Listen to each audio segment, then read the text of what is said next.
No, it's all right. Oh, Here we are.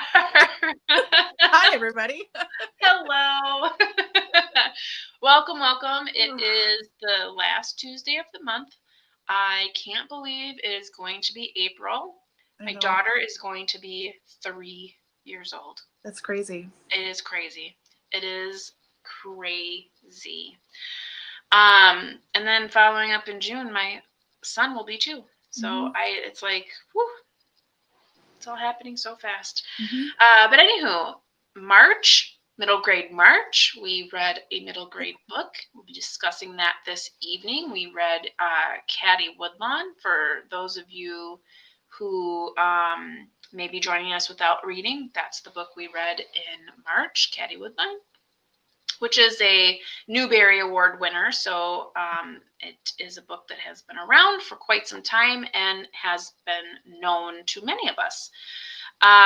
For next month, before we get into our discussion, just wanted to remind everybody of the book that we'll be reading. It is a nonfiction pick, and that is If the Spirit Moves You, Life and Love After Death by Justine Picardi.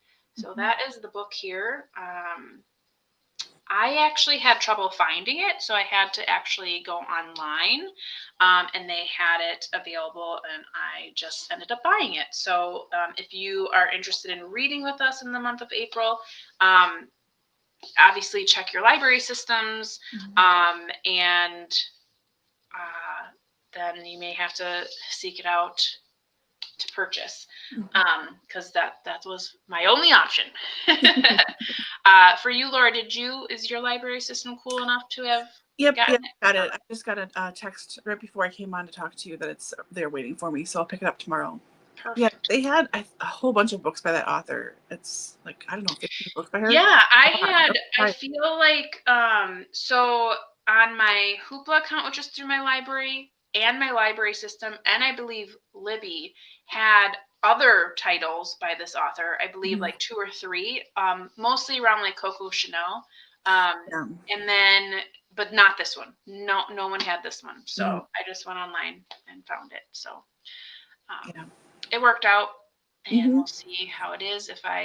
This is probably a book I would probably give to my mom. She likes this kind of stuff. So when I'm done with it, I probably won't keep it. I'll probably gift it on to her. So, nice. Okay, let's jump into our current book. Again, Caddie Woodlawn.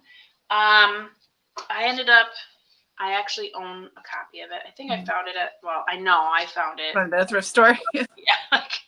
There's no tag on it, so I might have even gotten it at the women's auxiliary book buying thing. So I probably got it for pennies. But this was a winner of the Newbery Medal. When was this written again? Do you have the year? Yep, this is an original, not first edition, but like second edition or something. So one in 1936. So this is from 1935. Let me see. Yeah, 35. Yeah, and this is based on a true person. So I'm just going to read the author's note that's in my copy, just to give us a little bit of a background of what the book is. So it says, today, Caddie Woodlawn is 82 years old, and she is a great grandmother. She has traveled far since the days when she was a little girl in Wisconsin, but she has never quite lost her Boston accent. She can still mend clocks, and all her life she has been as clever with a hammer and nails as she has been in making little trousers or stirring up a strawberry shortcake. Caddie Woodlawn has always known how to tell a good story. Please tell us a story about when you were a little girl. Please tell Pee-wee. Oh, that makes sense now. Just once again, begged her girls and boys, and Caddie Woodlawn was never too busy to tell them. She has a wonderful memory, and she has always known just which things made the best stories and how to tell them in the best way. This book has been based on the things which Caddie Woodlawn remembers. Some incidents have been added by the author for purposes of plot, but most of the story is as it really happened, even the breeches and the clogs, the portrait of the little red-headed boy, and the father's story of his English ancestry.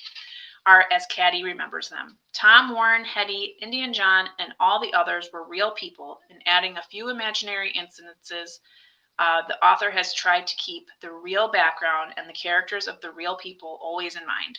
It is Caddie's story. And that was in 1935, so basically for the purposes of reading the book. So really a family tale,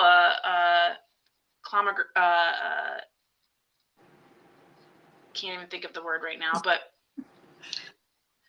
things happen. My brain stops. It just went out of through the ovaries. Anywho, but just I feel like you had this a lot with your grandparents when we're not in this world of technology, when you just sat around and you told stories and you talked about how it was when you were a kid. I feel like we always had that. And I know we obviously are in Wisconsin, and so much of this is reminiscent of what I remember from talking with grandparents. And not that I had any grandparents that were this far back. Obviously, this is much before our time, 100 years.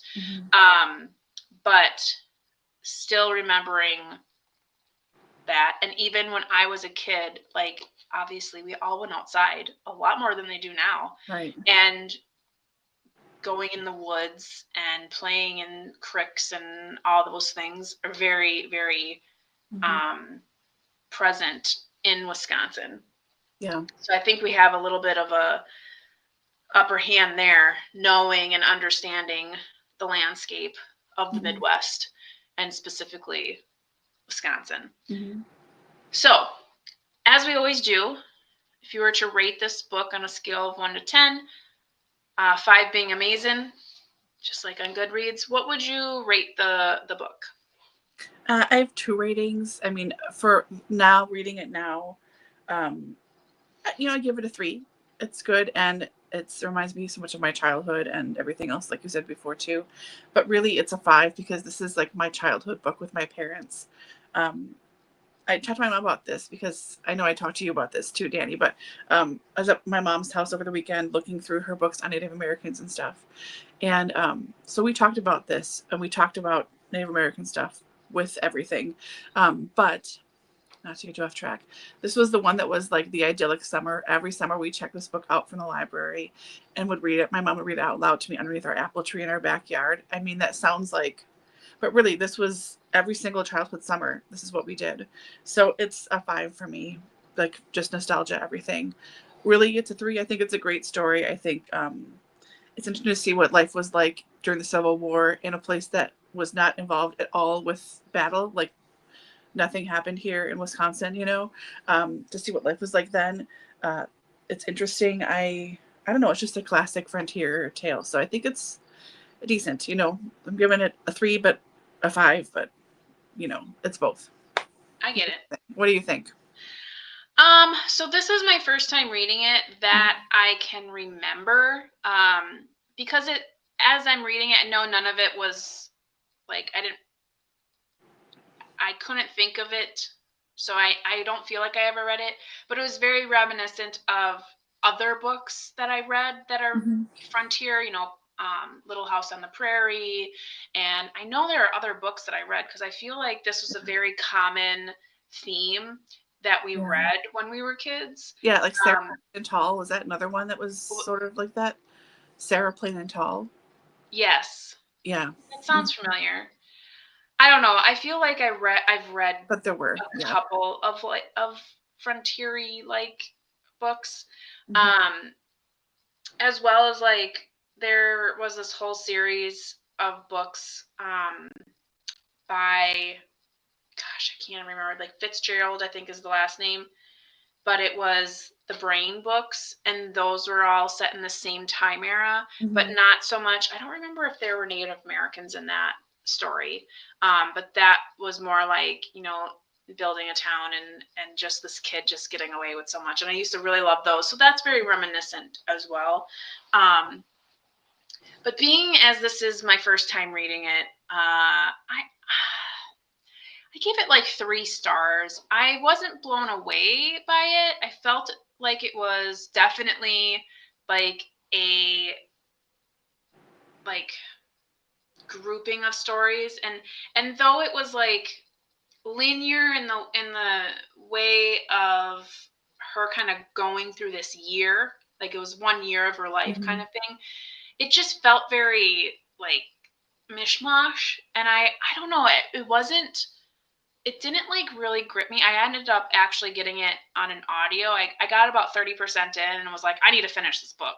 So I got it on audio. And let me tell you, the audio is much better than just reading it on your own, because they have this like, it's almost like an elderly woman reading it. So it feels like it's like her telling the story. Yeah. And the only thing I have to say about the narrator is you could hear her take her breaths like in like a wet way, and I was like, oh, I don't like that. I can like hear you like your old lady like breaths. I get it.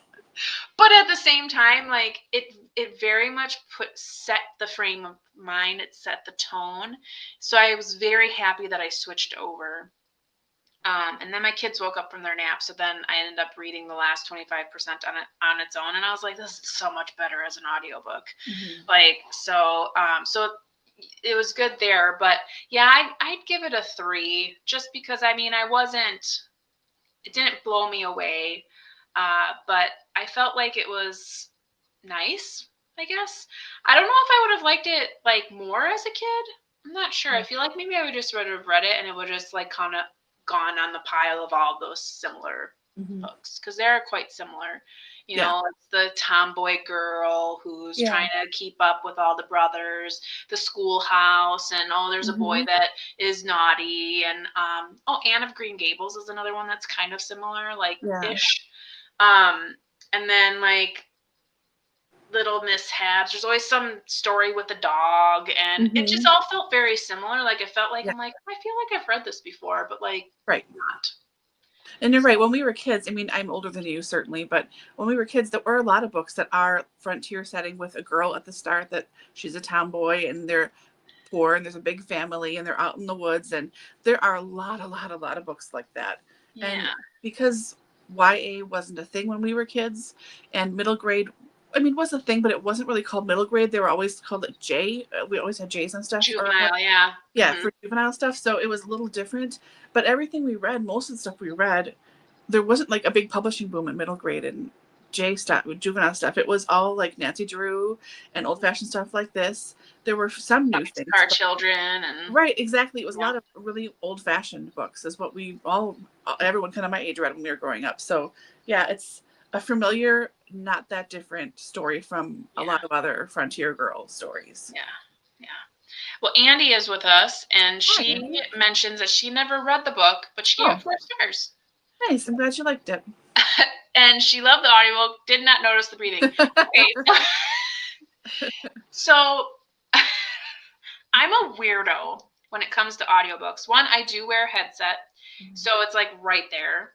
And I have it on pretty, I wouldn't say loud, but like it's right there. And I have it, I'm at 2.15 speed. So I don't know if because I listen to it so fast that I have to listen more closely that I notice these things. Like I do it in a lot of books where all of a sudden I'm like, ugh, you're like clicking your teeth, or like there's like little things that I'll like notice that I'm sure no one else notices, because I'm just a weirdo like that.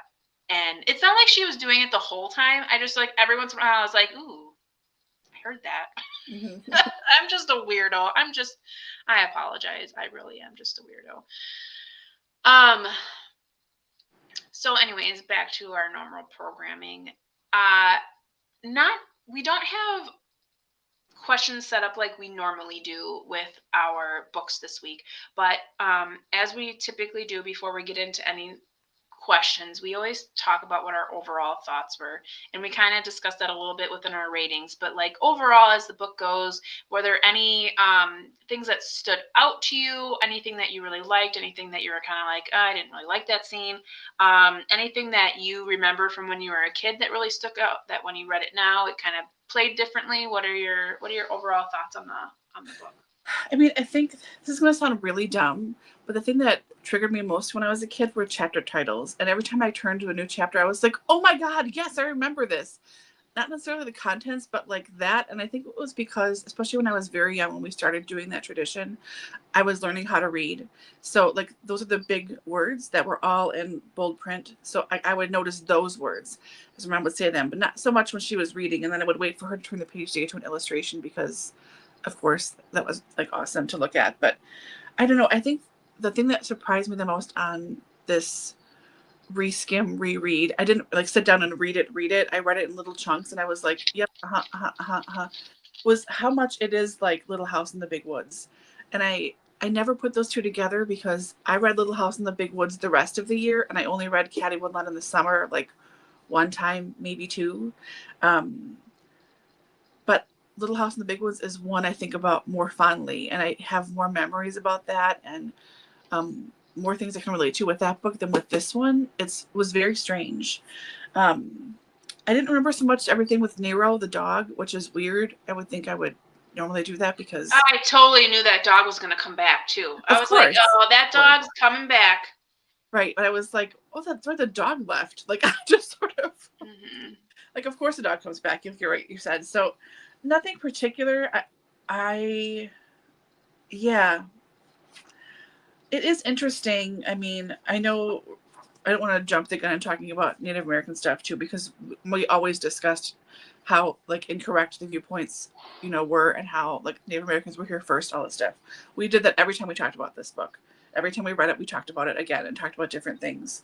But like how, on one hand, how bad this is with that and how also it's not as bad as I thought it was going to be, because if you start reading reviews online and stuff, you think it's the worst thing ever in the universe, and you read it and while certainly it's not great, of course, especially looking at it through a lens of 2025, of course it's not great, but it's also not as bad as I had feared it was going to be on a reread, because regardless of what book you read, there's always something from your childhood you love, and if you read it again as an adult, very often it's a very different experience, and it's like it tinges your childhood memories and it affects how you think of it.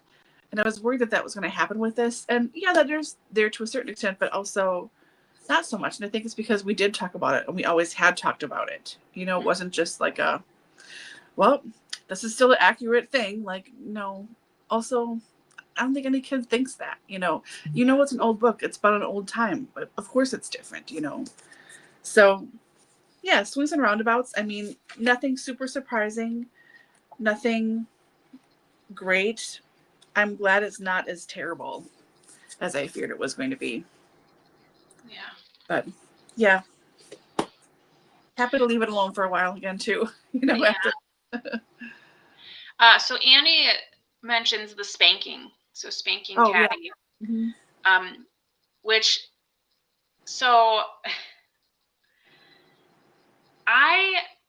It's funny when you read books like this that are from so long ago and certain scenes like this come up, because this is how we would get spanked. Mm-hmm. It was with a switch. You went and found your own switch, and then you came in and like, so that there was minimal movement from my grandparents. You'd get your switch and then they would hit your bare legs, because that is obviously going to hurt more than your clothed bum. Right. So yeah, so that was like, for me, I was like, whoa, that just like threw me back into time, because I remember that, like, and not that you were like getting whipped in a sense where you were, hurt, like skin wasn't breaking and stuff like that. But when they did the obedience scene with Caddie, I was like, dang, I remember that. Like, because grandparents are from a different age, so yeah, they have a different way of doing things. And back when we were kids, obviously, spanking was a lot more tolerated than it is today. And that's per family. Everyone's different. Everyone has their own ideals of what that looks like. And to each their own. Obviously, we know there is a line that crosses when you get into the child abuse stage. But we're not here to discuss that. I'm just saying, in that scene, it triggered me to come back. I was like, oh yeah, God, I remember when Grandma used to. Yeah. And it's funny that you bring up, Andy, that the brothers got in no trouble and she Right. got it. Only part of the book that made me cringe, product of its time. And it is said later, because when the dad goes up and then like basically apologizes and explains why she's held to a different standard than the boys are and blah, blah, blah. And then the younger sister, the tattletale, tells her later that the dad did take them out to the barn and thrash them. Her words, not mine. But it's funny because I remember when I was a kid as well, there was this one moment, because we got spanked when we were kids by our parents and different things. And I'm not going to go into that, but I remember very distinctly, so I have 3 younger brothers, and we were sent into this playroom that we had. That was a disaster because there's 4 of us. And I think at the time I was 10. So it was 10, 8, 6, and 4. And we were supposed to be in there cleaning, and we were playing museum instead. So basically we're all like becoming the artifacts and like presenting. So I was like the Statue of Liberty, and then my brother was something else, and my dad came in because we were supposed to be doing, and he went around and he spanked each of the boys, and then he came up to me and he swatted me, but not hard, and he whispered in my ear, "You don't get it as hard because you're a girl." And I remember being like my first instinct was like, "Oh my God, I didn't get a spanking." And then when he walked away, I was like, because I'm a girl, like I have 3 brothers, like I'm one of them. I'm like, we're all the same. And so it's funny that you mentioned this, because in my head when I was a kid, I was like, don't treat me differently. But like also that was kind of cool that I didn't get a spanking. Didn't mind that one so much. Yeah. Yeah. So, but I mean, there were plenty of other times I got spanking. My mom had no qualms about, she treated us all equally. But anywho, let's see here. I read all the Little House on the Prairie books to my kids. Yeah. Not as a kid, enjoyed them too. Yeah. Those, I actually have all those, and I haven't read them in so long. I know my husband read them to my stepdaughter when she was little, and she really liked them. I'm interested in doing a reread of them, but I almost wonder, should I just wait and read them to my own kids? Because then it's like, because then I'm going to have to do it again. So it's like, it's hard now for me, like when I read certain things, because I get into these moments of like nostalgia, and I'm like, oh, I want to read this. And I'm like, oh, but maybe I should just wait because I'm going to have to read it again later because I want to read this to my kids. Like any Roald Dahl, I'm just like, oh, I can't wait to read these books to my kids because I love them. And yeah, anywho, getting off on a tangent here. Pancake turner, wooden spoon. Yep.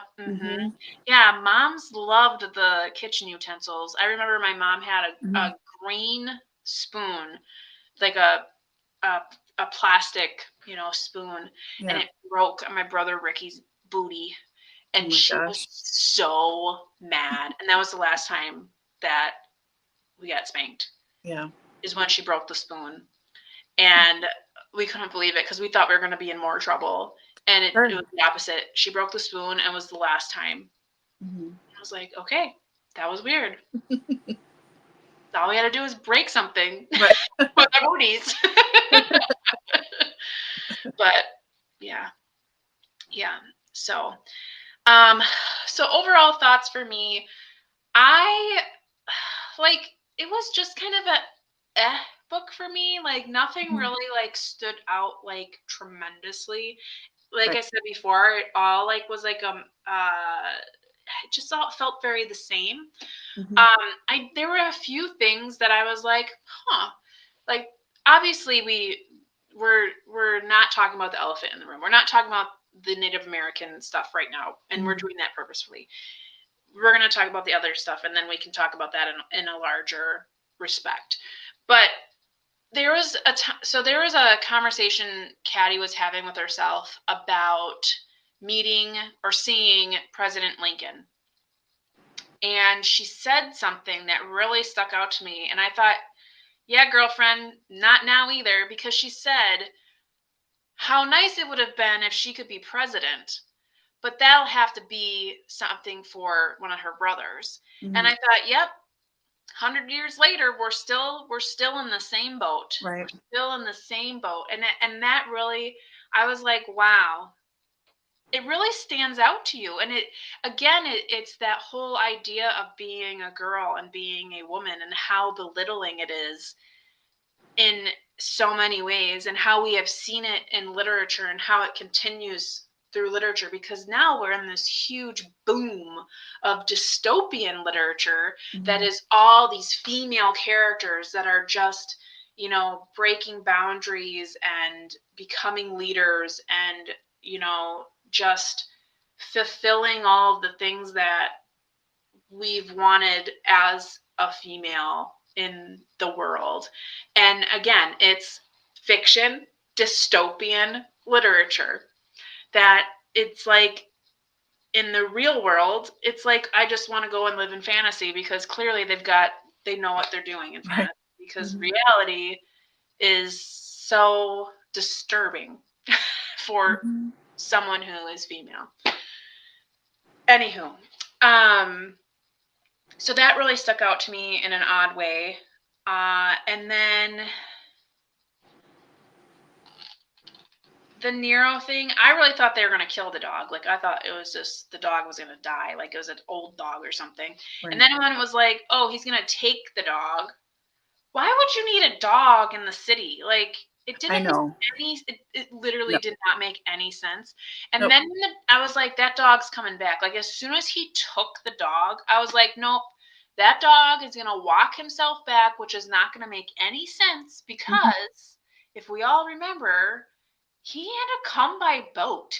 Like, he's from St. Louis. Right. Does everyone know where St. Louis is? Because it's not in Wisconsin. So if the fact that the dog found its way back is baloney. So that, for me, like, that's way too out. I don't care that this is like fiction and it's literature and, oh, isn't that so nice? No, it's not. Because it's not true. Now, had that been a cat, maybe. Well, here's the thing too that I didn't get until I was obviously older, reading this again now, because from where I live, I'm in Milwaukee County. It's just over a 5.5 hour drive from here to St. Louis. Where this book is set, where she is from, is like another 2 hours or something away in the middle of the state. So that is let's just round it up to 8-hour drive. There's no way. Yeah. How many, like, the dog must have turned around immediately. I mean, how do you, that doesn't make, it would take forever so to get back. So, like, that part, no. I knew the dog would come back, and my mom wouldn't have read a book where the dog died or anything. Like, we didn't. There was no way. Like, I got traumatized by a library club when I was around the same age we probably started reading this, where they would show a classic kids movie, and so we went, and it was Old Yeller. Oh my God! When I was a kid, our dog was a yellow lab. Like, that was my sibling. That dog was my sister. So, like, the dog started get all crazy, and I was like, no. And I cried through, like, out of the doorway. I can still picture it, out of the doorway, across the hall, into the library, crying, looking for my mom. So I couldn't stay. Like, so worried. We had to go home and check on the dog right away and make sure that no one had shot my dog. So no. 7th grade, they made us read and watch Where the Red Fern Grows. Oh, nope. What is wrong with you? I know. Literally, what is wrong with you? And then John Steinbeck's The Red Pony. Are you serious? Never read that. What is wrong with you? What is wrong with you? So, yeah, that dog was not coming back. I'm sorry. That's too far away. I'll take fiction in that case. Like, for fiction, I'm fine with that. That's okay. Not realistic, but I'm glad the dog came back. Yeah.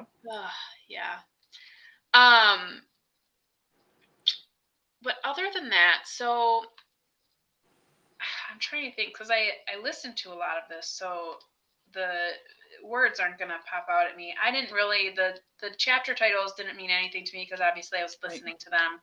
I didn't realize until I was looking at my ebook copy, because I either had the physical copy, I had the ebook copy, and I had the audiobook copy. The ebook copy had illustrations, and the illustrations were beautiful. Probably what you have in your book. Yeah. And I was like, oh man, I really wish I would have had those. I actually went back through and like looked at a few of them. They were just really precious. They are. I really liked that. I would have liked to have seen those throughout the actual reading of it. So I like books that have those, sparse but very meaningful illustrations. Yeah. It's really nice. So we'd always like spend the time. Wait, this way. Yeah. Mm-hmm. Like looking at all the things, and my mom would like say like, okay, like in this picture, do you see all the clocks? Do we have a clock like one of these clocks? Like try to find stuff. And here's Hetty saw them go. I mean, this like nice old timey illustration. It's really comforting. I think in the 1970s, I read when they redid this book and they republished it in the 70s, they had someone redo the illustrations like then. I've never seen those. I've only ever seen these from the 35 version. This is the version we checked out from the library when I was a kid. Same one. So I wonder what those are like. What those look like, because I don't know. I can't imagine. Pretty psychedelic.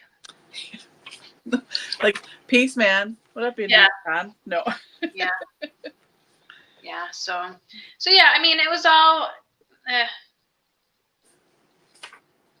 It was all pretty whatever. So anywho, kind of just talking about like the scenes in general, and they are also like everywhere, because we have obviously her life and her everyday. So basically her and her brothers, go off on their little adventures. And then there's the schoolhouse. That really stuck out to me when there was the fire. Yeah. And those young boys basically saved the schoolhouse. I was tearing up. I was like, for kids to be that, I mean, kids from today would just stand and watch. Film it on their phone. Yeah. Yeah. But these kids were so used to being part of something bigger than themselves.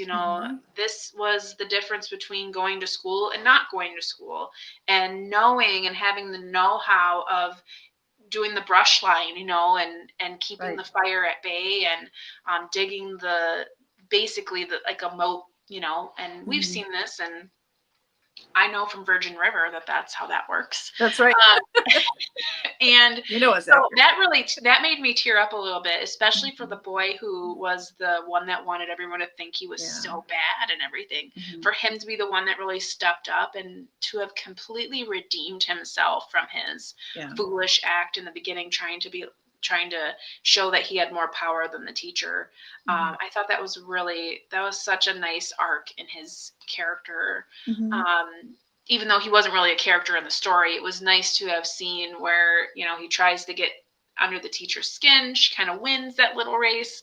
And then when he redeems himself in saving the schoolhouse from the fire, and she, really congratulates him and has everyone, acknowledge that he was a big reason, as well as Nero,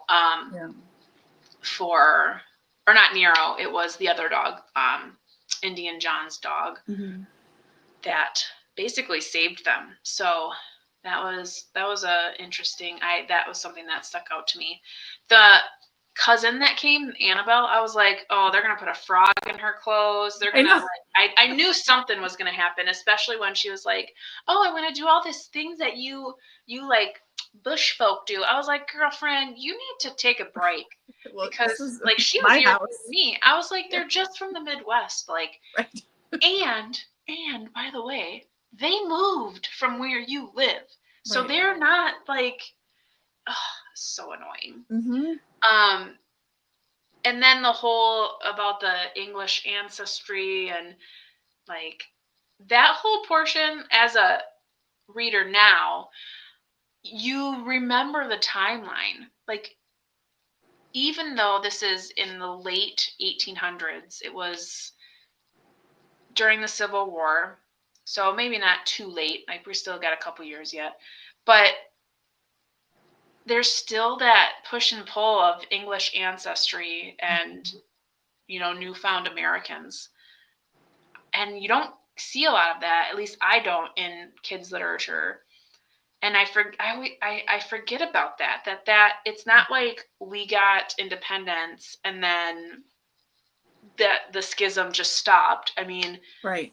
It obviously hung around for several years, hundreds of years, maybe 100 of years, so. Yeah. This is what, like 90 years after the Declaration of Independence was signed? Like, Yeah. that's not that long after. Time. Yeah. I mean, it is, but also there were grandparents in living memory who lived through all that stuff. Like, it's not that far removed. So. Yeah.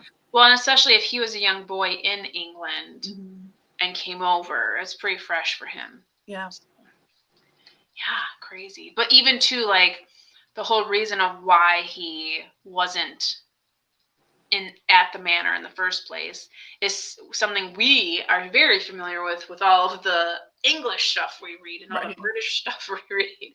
So it's like two whole different worlds, and they're colliding. And so that was interesting. And so I was not expecting that in this story. I was like, where did that come from? Like, totally out of left field. I was like, what is this about? Like, because you just assume, oh, people in the frontier, they've always been here, but really they haven't.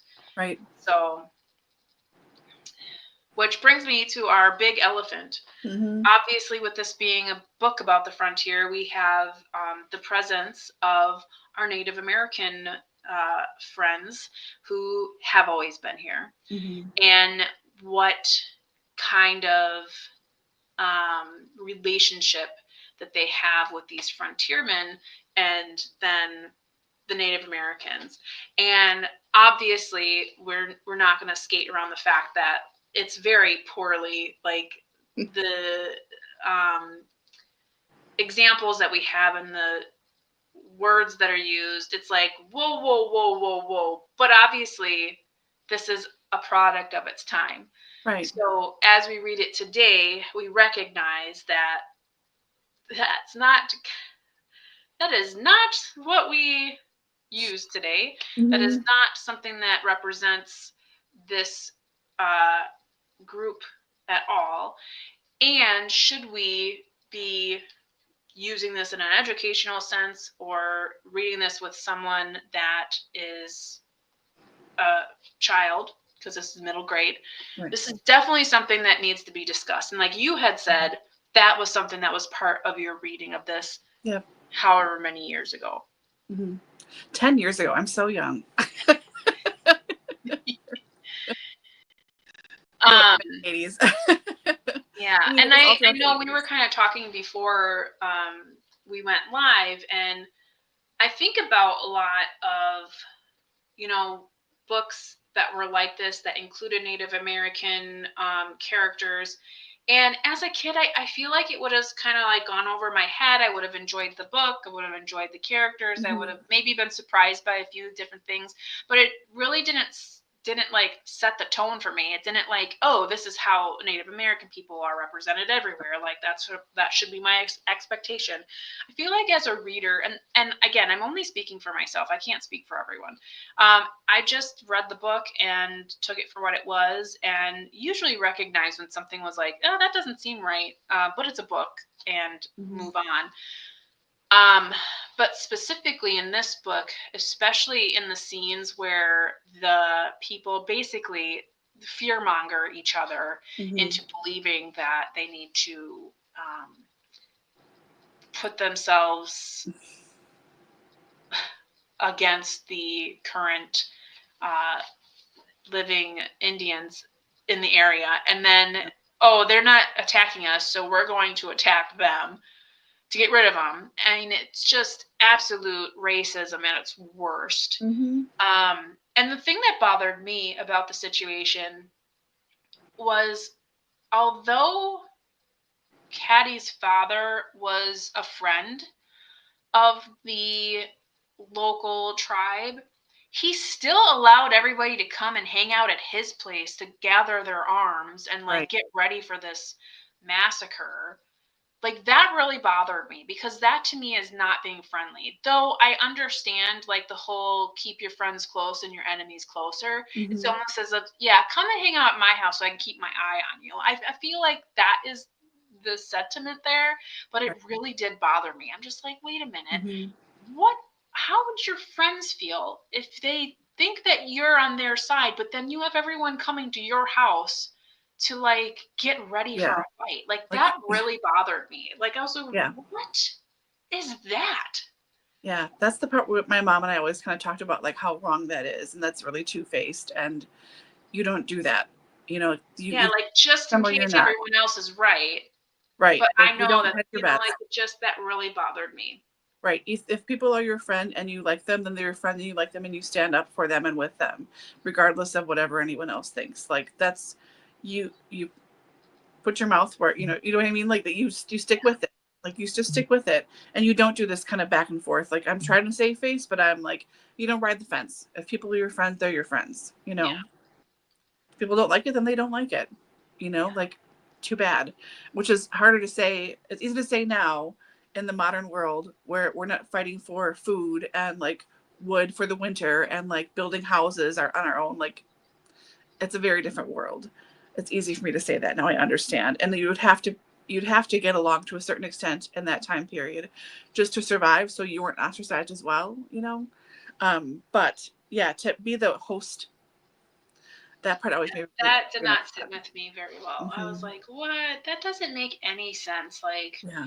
And even, you know, when Caddie overhears the men saying that they're going to go anyways, and she, you know, takes a horse and runs to find Indian John, who is someone who she knows and is friendly with. Yeah, they're friends. So, and tells him what's going on. Like, I feel like that whole thing was just so, I didn't like that at all. I didn't feel good about any of that. It just didn't sit with me right, because even him like having to go in that situation, and the dad comes out of the bushes and grabs Indian John's horse and says, "Who are you?" And I'm like, he was about to get ugly.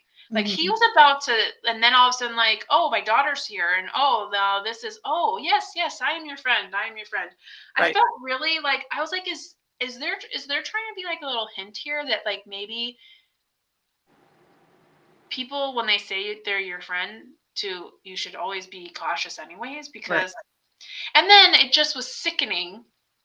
And I mean, obviously you have to take care of yourself, but the fact that like after that happened, because the fear mongering obviously just doesn't go away just because they didn't like attack and no one got hurt.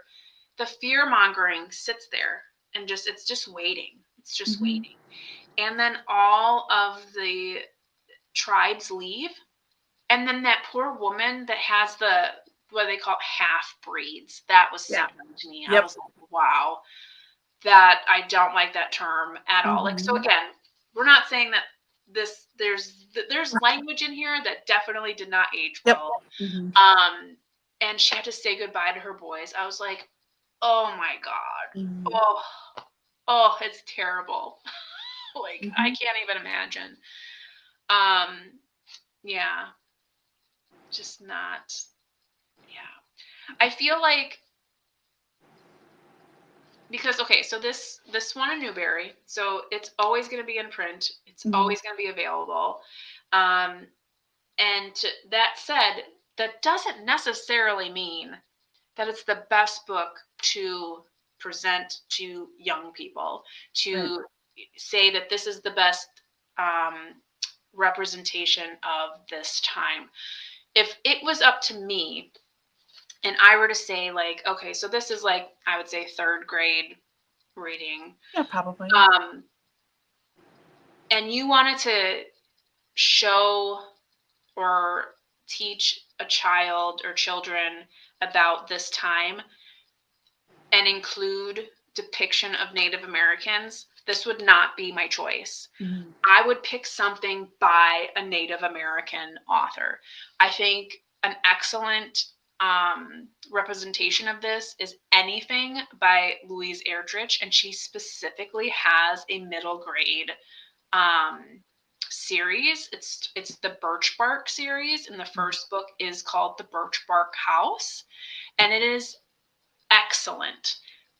So I think, though this is something that has merit in the fact that it is based on a true person and their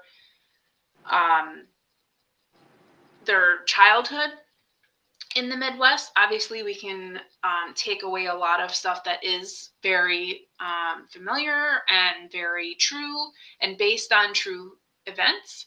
I think the depictions of Native Americans is it's not aged well.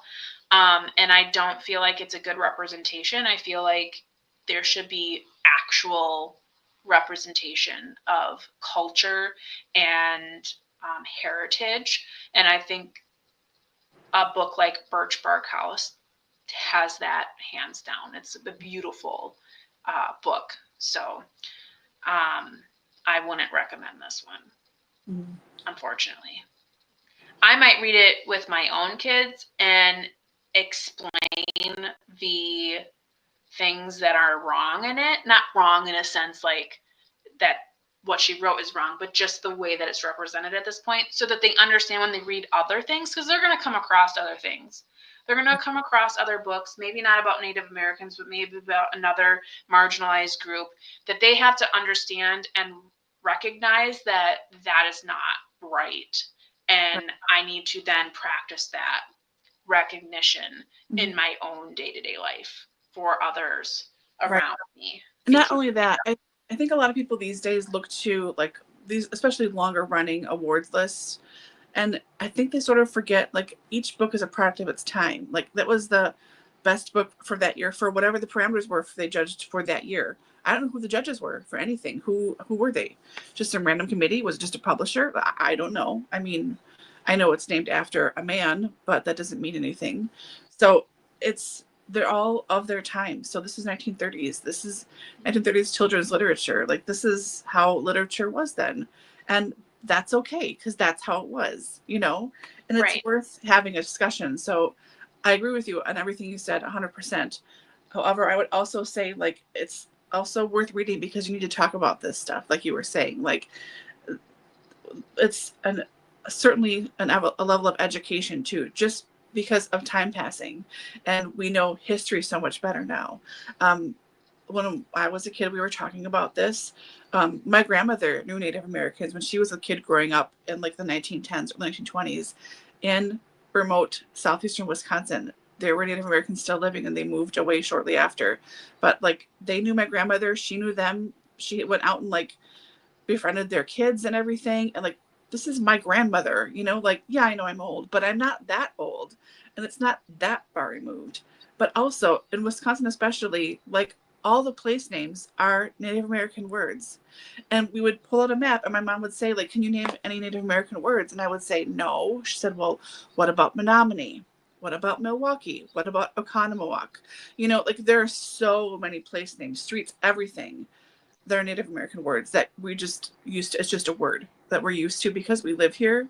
But this is all because they were of people and places and things that mattered that were Native American. Like we live on their land. We aren't from here.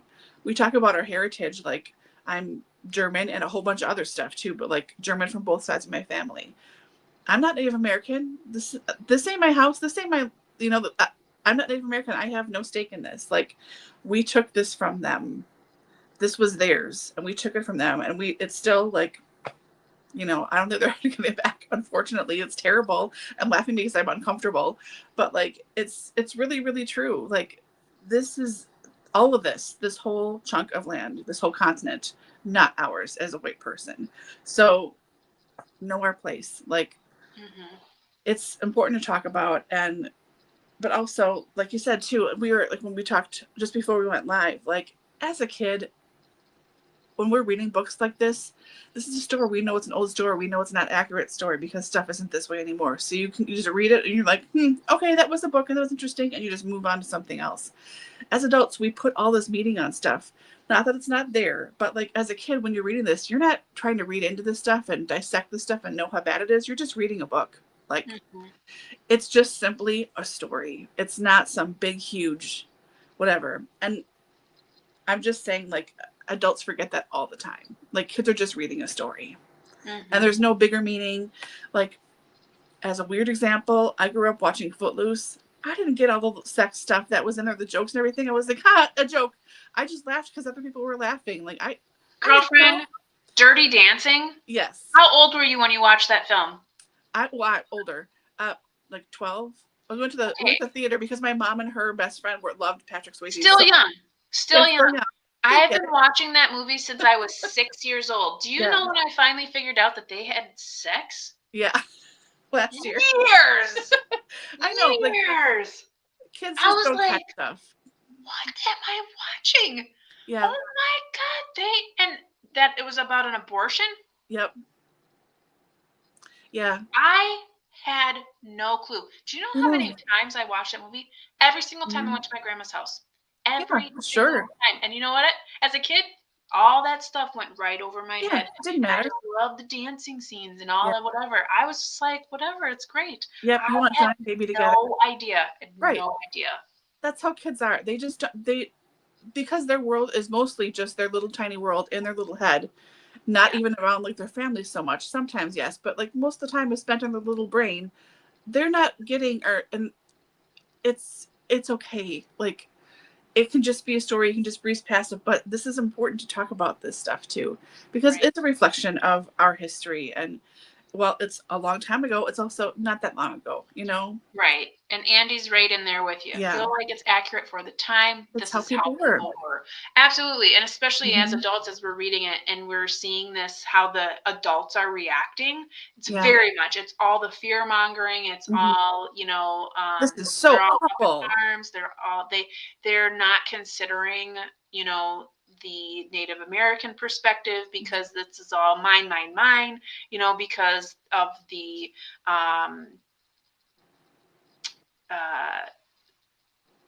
what's the word I'm trying to say here? Like, because they're the white settlers and they just mine.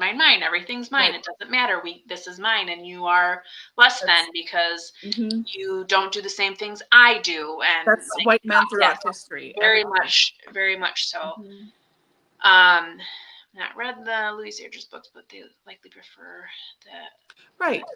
Not pretend it was not that way. Yes, and then I don't believe that there's any. I don't think there's any white people in Birch Bark House that I can remember. I'm pretty sure it's mostly just from the Native American perspective of a little girl and just the cultural and heritage of everyday life. But it's really good. Important to discuss with kids. That's how it was. Yeah. Times change. And even, even in our industriousness and whatnot, I mean, we move like slugs. Yep. I mean, when we look at history and civil rights and the movement of civil rights, it is like the most sluggish. You take 2 steps forward, 1 step back, and it's for most marginalized groups.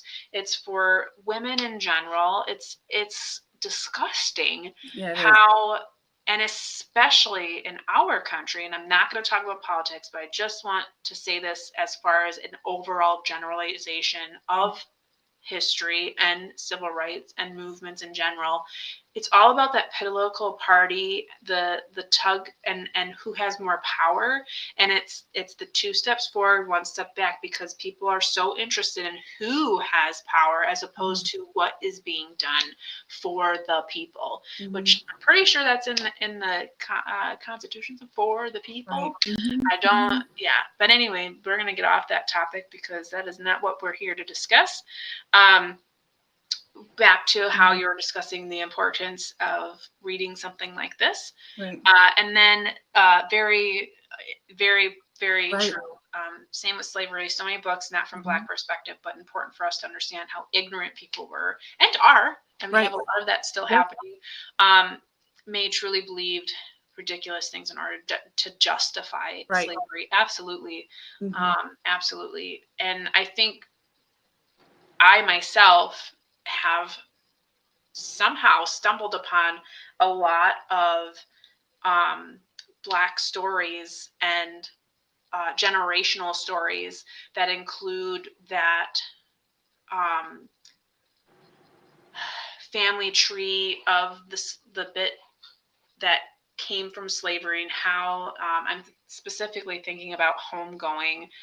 We just read Yellow Wife, and the stories are so impactful and so traumatizing, and stories that should be told. And when you think back to other stories that you've read from like the white perspective, it's like so intense how your mind just shifts, and everything just is so much more. It's so intense how these stories, when they're intermingled, you just see so many different perspectives, and you see a difference in the perspective that you already thought you knew. And it's so crazy. And I think that's the best thing about reading is like what you think you knew and what you think you know can be changed so suddenly by another book, whether that be fiction or nonfiction, because most fiction too is based off of real life, is based off of things that we know. Like this is a work of fiction, but it's based on someone's life. So there's nuggets of truth all in here. And I feel like, is it in the back of this one, or maybe it's in the back of the ebook? I think there's an additional author's note or something where it goes even further and saying like that most of this is true, and literally I'm thinking about a different book. Stop. I started to read Calpurnia Tate, and it's literally almost the same exact thing except a girl in Texas. So I'm starting to get stuff mixed. Scratch that. Off the record. The jury will negate that. Scratched. Done. Taken out. Yep. Okay. Anywho, but yes, based on true events. Grease. Yes. Watched Grease all the time. Had no idea all he was trying to do was get in her pants. Right. No idea. Not a clue. And you want him so badly to get with her, and he only cares about her when she trashes herself up. Like, no idea. Nope. Right. You're just like, oh, she looks so nice now. Oh, they're gonna sing that song now. She's gonna look all cool and like sexy. Right. Didn't know what sexy meant, but that's what she's gonna do. Right. Yeah. Like when he's reaching around, I thought he was trying to get popcorn. So did I when I was a kid. Yeah. I know. Kids don't know. Kids don't know. Oh man. The best thing, and the thing that I always think about in Grease is brush them. Get the new white Hannah. Yeah. My mom would sing the whole entire theme song because that was from when she was a teenager too, as a Hannah. So she's like, oh yeah, this is a real thing. And I was like, this is a real thing. That's not a made up thing for the movie. She's like, oh no, this is the whole commercial. I'm like, yeah. Did you watch Grease 2 with Michelle Pfeiffer? Not until I was older, but I wish I would have watched it sooner because I think it's better. I mean, musically, maybe not so much, but I see, and I couldn't see when I was watching those. I loved the music, and so the second one, I'm like, this is so boring. I remember who's that guy? I had a huge crush on the main character because he was like the bookie guy that no one like paid attention to, and then like he was all like motorcycle guy, like really liked him, liked him. He's a beautiful guy. Sorry. Anywho, just borrowed Birch Bark House. Yay! Good for you. Yes, absolutely. Yep. Absolutely. Oh, so anywho, I think that's really our discussion. I mean, we didn't want to leave too much. We didn't want to go too much into a lot of things, but we wanted to discuss them obviously because they're an important piece of the book. I didn't look into like the criteria for Newbery Award. Yeah. But I have like looked at the list, and it's so bizarre. It's a really weird mix. It is so bizarre. So I'm not quite sure. I'll have to really like, I'm sure Krista over on Books and GM, she probably just like explains that at some point in her history of her channel. But I mean, when I was looking at the list, I was like, really, that one? That's a Newbery book? And so I'm going to have to look into what the parameters are and why.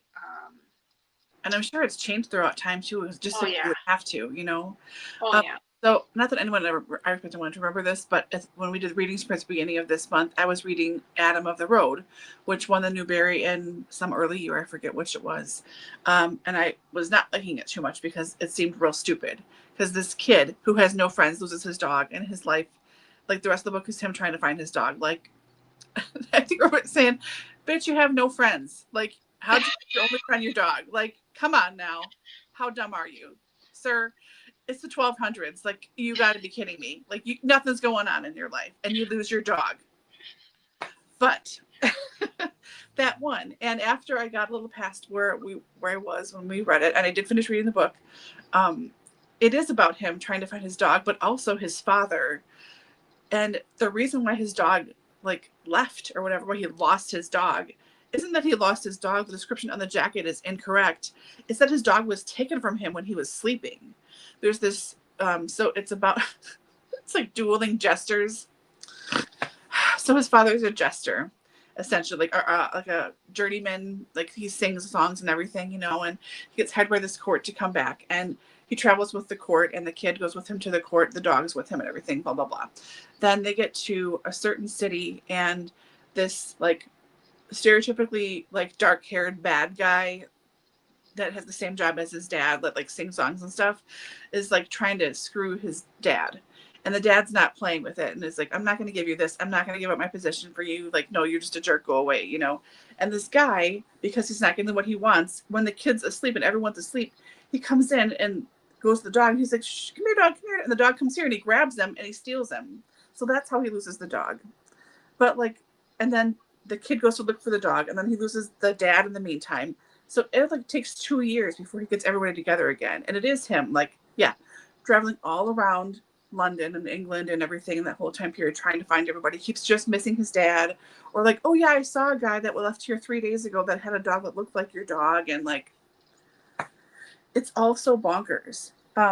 It's a decent story, but again, like super old fashioned, super ridiculous and weird. Like, I mean, there were nice people, but a lot of really uneducated people who were afraid of anyone new coming into their little village. So like they were saying like, oh, the devil is here, and they took all the food, and it's really 3 little kids that this kid joined up with just to be like, they were traveling together to be safer on the road. And one kid stole some food from someone's garden. And then you hear the cry go up in the town, like, oh my God, the devils are back. They stole all our food. So the kids have to like run for their lives, or they're going to get hung, eaten by dogs, like all this crazy stuff, because the people don't know what's happening. Like, that would not happen today. Like, that is not an accurate book. But like, I'm sure that happened in the 1200s. That was how stuff was. That doesn't make this book any less valid of a book. Like, yeah, it's crazy, and yes, it's super dated, but also like, you can talk about this stuff too and be like, well, this wouldn't happen these days. Like, this is how pets have chips. You can just look it up. Like, they don't just disappear. There's not some like sneering guy like, I'm gonna take your dog. See, like, that really happened. You know what I mean? It reminds me of like the what is it, the villain in Bullwinkle? He's got the yeah. Mm-hmm. Yeah. Oh God, what's his name? Whenever I think of villains, like, it's him and Gargamel. Like, those are like the male wizardy villains. Mm-hmm. Like, mm-hmm. Yeah. Peabody and Sherman, like, wandering around time mm-hmm. and space. There's always that villain rant in the background. Yeah. With big mustache. Yeah. I know. So, I mean, an early book too. I think it was a couple of years after, maybe 2-3 years after Caddie Woodlawn that won the Newbery. I mean, also not great. Also some racist stuff, especially about like some remarks about Welsh people. Like, it just like, it's all all accurate, and it's all worth a read and a discussion. Yeah. Yeah, I think you find more of the discussion happening once you start getting into like the high school grade level. Yeah. And obviously college classes, and you really start to burrow in to all of everything. Mm-hmm. So yeah. So I think we'll cut it there.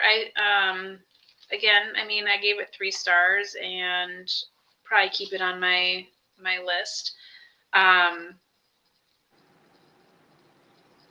Yeah. Just kind of have to figure out how to decipher what is good and what is not. And that's with every book. I mean, there's a lot. I mean, we discussed a lot of that with Yellow Wife. There's a lot of things that she herself was doing that was like, what are you doing? Yeah. What else can you do? Like, what else can you do?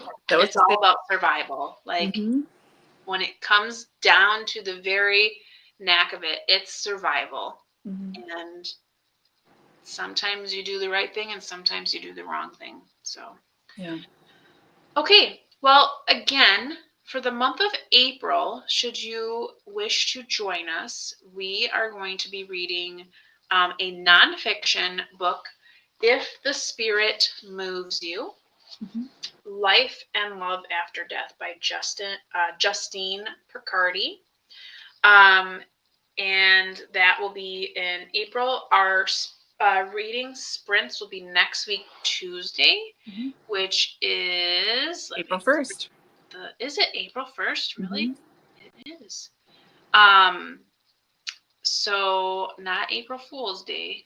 It'll literally be the first day of April. And then if you aren't going to read with us, but you'd like to discuss the book, the last Tuesday of the month, which is the 29th, will be our live discussion. Now, next month, we won't have a poll for reading because it is Laura's birthday month. So just stay tuned for that announcement for our May read, which will be probably during our reading sprints, if not the week after. So yeah, I'll announce it next week when we're live, just so people have time to track it down. Because it's something that I looked, it's in your library system. It's in the Waukesha library system. I know it's in my library system, but it might not be everywhere because it's just popular, but not popular, you know, and, you know, might not be everywhere. So give you time to get it if you want to read it. Sounds good. Okay. Well, that said, we will see you next week. And hopefully the rest of March finds you well. Getting all your books done. I know I have a couple that I'm trying to finish before the end of the month. So I always have more that I'm in the middle of at the end of every month, and it just keeps piling up and piling up and piling up. It's awful. I feel like I start off the months really good. Like this month specifically, I think I've read like 20 books. I start off really good, and then like the last week, I'm just like, I don't feel like reading anything. And I'm more like, I'm good at the first week, and then it's like nothing in the middle. At the end of the month, I'm like, holy crap, the end of the month is coming. I'm gonna try and read everything. Yeah. It never works. Okay, well, on that note, have a good night, everybody. We will see you next week. Yep. Yeah, so good night. Thanks. Bye.